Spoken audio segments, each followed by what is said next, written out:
नवरी संडासच्या बहाणे घरातनं निघाली आणि पळून जायचा प्रयत्न तिने केला. मित्रांनो, बीडमधील धक्कादायक प्रकरण. बीडमध्ये तोतया नवरी, तोतया मावश्या यांचा रॅकेट पोलिसांनी पकडलेला आहे, जी की नवीन-नवीन मुलांना लग्नाच्या बहाणे त्यांच्यासोबत स्कॅम करत होते.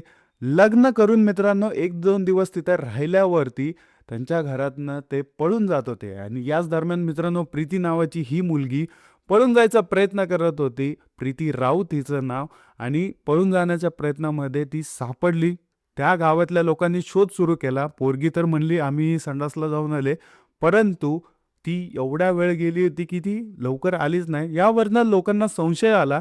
लोकांनी शोधाशोध सुरू केली तर त्या प्रीतीने पोलिसांना फोन केला. दरम्यान पोलिसांनी व नागेश जगताप जिचा नवरा होता त्या दोघांची चौकशी केल्या असता पोलिसांना हे सगळं बिंग समोर आलं. लिटरली मित्रांनो 2 लाख रुपये एका एजंटला देऊन त्या एजंटने यांचं लग्न लावून दिलं होतं. याच्यामध्ये मावशी डुप्लिकेट, जे पाहुणे आले होते ते डुप्लिकेट आणि अक्षरशः नवरी पण डुप्लिकेट होते. मित्रांनो, लग्नाच्या तिसऱ्या दिवशी नवरी संडासाच्या बहाणे पळून गेली आणि पळून जायचा प्रयत्न तिने केला. परंतु लोकांच्या सतर्कतेमुळे ती सापडली. सापडल्यावरती पोलिसांमध्ये त्यांना चौकशीसाठी नेण्यात आलं आणि त्यांच्या चौकशी सुरू आहे. त्यांच्यावरती विविध कलमांतर्गत कारवाई देखील केली जाते. परंतु मित्रांनो, सर्वसामान्य गावातल्या जे तरुण आहेत त्यांच्यासोबत हा स्कॅम वाढत चाललेला आहे. मित्रांनो, महाराष्ट्रातल्या कानाकोपऱ्यातले जे लहान-लहान गावातले तरुण आहेत त्यांच्यासोबत हा स्कॅम वाढत चाललेला आहे, की हे एजंट लोकं असतील ह्यांच्याकडनं लाखो रुपये घेतात आणि त्यानंतर त्या सर्वसामान्य मुलाबरोबर त्यांचा विवाह लावून देतात.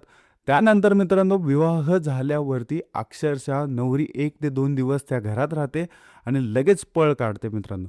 मित्रांनो, हे स्कॅमरची टोळी आहे. ह्यांनी खूप साऱ्या तरुणांना आत्तापर्यंत बरबाद केलेलं आहे. त्यांच्या फॅमिलीला लुटलेलं आहे. घरातले दागिने, पैसे वगैरे लुटून घ्यायचं आणि तिथनं पळ काढायचा असा हे प्लॅन करतात. मित्रांनो, जे लग्नाचं बंधन जे पवित्र असतं त्याला अक्षरशः काळिमा फासणारी ही घटना आहे मानली तरी काही हरकत नाही.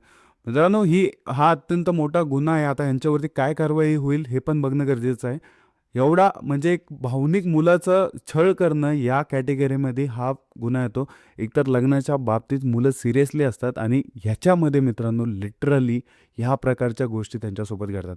दरम्यान मित्रांनो, यांना अटक झालेली आहे. आता यांच्यावर काय कारवाई होईल हे बघणं गरजेचं आहे. भेटूया पुढच्या व्हिडिओमध्ये. जय हिंद, जय महाराष्ट्र.